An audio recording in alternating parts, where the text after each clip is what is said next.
What is it that's catching your eye? Well, to be honest, I think so far as Westminster voting intentions are concerned, what is catching one's eye is that despite what were some pretty horrendous pictures of the police outside the home of Nicola Sturgeon in Peterborough, which you might have thought would have done serious damage to the SNP's standing in the opinion polls, the message, at least so far as Westminster is concerned, perhaps a bit more debate about Holyrood, is that it hasn't. This is the second poll to be conducted since the arrest of Mr. Murrell and the associated events by a company that also polled immediately after the election of Humza Yousaf as leader. Support for the SNP is down by a couple of points, but that's it. And equally, Labour support is down by a point. All of this is, frankly, within the norms of sampling error. And that's in line with all the polling is basically showing that Labour support in the wake of the Murrell arrest is pretty much flatlining. The truth is the SNP's difficulties, and they are quite considerable, go back a little earlier in the year.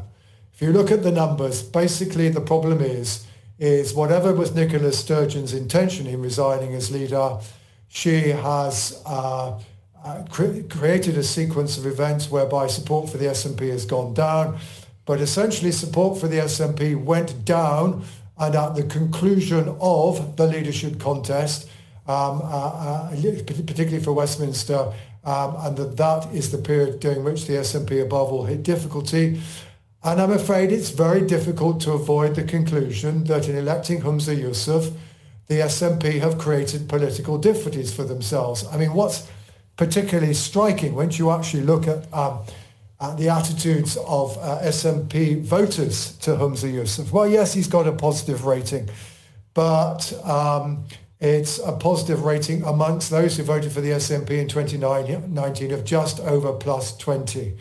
Only 45% of 2019 SNP voters say they think favourably of him. And this echoed what the opinion polls were saying during the course of the leadership contest itself. For good or ill, Mr. Yousaf is not popular, not just within the wider Scottish public, but he is not particularly popular amongst SNP supporters. I mean, again, look at how narrow his victory was in the leadership election amongst the membership, even though he had the vast majority of the public endorsements of SNP MPs and MSPs. And there was, frankly, the emergence of remarkable disconnection between the views expressed by the SNP's elected politicians and the evaluations that eventually came from their membership. And what's also true, and again we can maybe want to go into this later on, if you compare the popularity of Humza Yousaf amongst SNP voters with the popularity of, for example, both Nicola Sturgeon amongst SNP voters, or Anna Sarwar amongst Labour voters, or Sir Keir Starmer amongst Labour voters, he is a long way behind. So and given what's now very clear is that we've got this emergence of a gap between the level of support for independence, which basically hasn't changed in the wake of the leadership contest or in the wake of the arrest of Peter Murrell, or, by the way, the emergence of the Labour Party as a potential threat to the SNP. That oft expressed Labour Party wish and view that the prospect of a Labour government at Westminster would diminish support for independence. There continues to be no support of that proposition.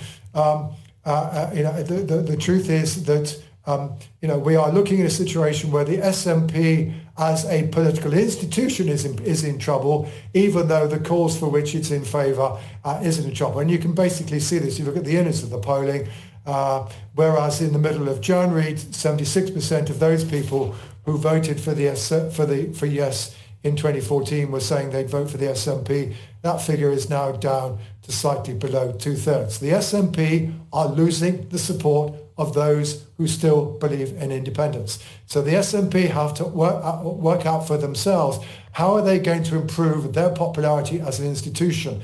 That's their first job before they get anywhere close to beginning to try to start a campaign to try to increase the level of support above the 50% mark, which of course is the ultimate destination. And there's certainly the one penny that's dropped inside the SNP during the course of leadership ballot is you don't hold a referendum until you know what the result's going to be. And at the moment, neither side knows what the result is going to be. Therefore, holding a referendum is not in the interest of the other side. Gosh.